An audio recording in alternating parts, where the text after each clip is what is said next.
Welcome back. I'm joined once again by Claire Brown with this week's Power Women segment. And of course, we're talking about back to school because it's back to school week. Yay!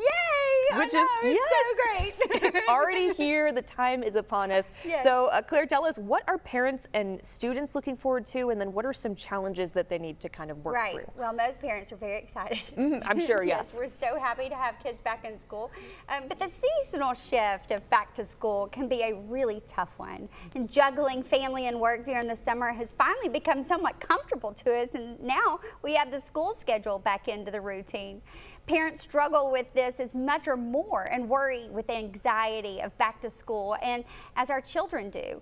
Our children will reflect our emotions as well, so it's key to make sure we as parents are able to implement ways to help one another and then alleviate the back to school stress in order for the transition to be smooth for everyone. And it also then alleviates a lot of things for our kids by doing that.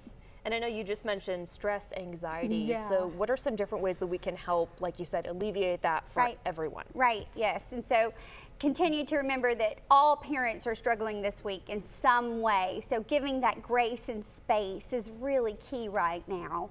And parents, you are not alone. And now is the season for you to ask for help the most. When our children are around so many other people all the time, we cannot have the expectation to be the only one to carry the burden. So carry the load, share the load. Being intentional about creating your parenting circle to help with carpool and parent night outs right now is essential.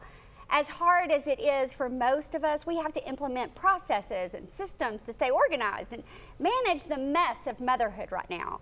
Having a checklist for what to do when you get home from school, a chore checklist, a morning checklist, a homework checklist.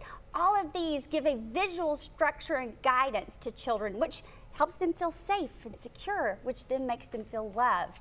And it then lessens the chaos.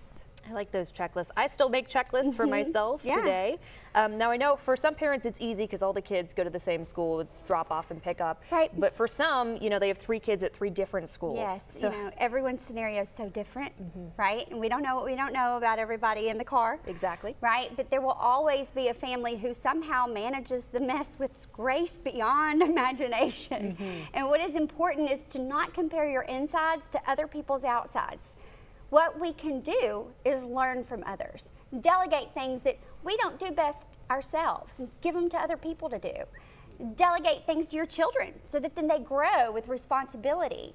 And download each school calendar into your phone with notifications, alarms, and take other moms to lunch that are able to do these better than you. Befriend them, make them part of your circle so that then they help you carry the load.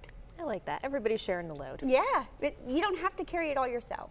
The expectation that we do is just silly. It is. Well, Claire, thank you so much for all the advice.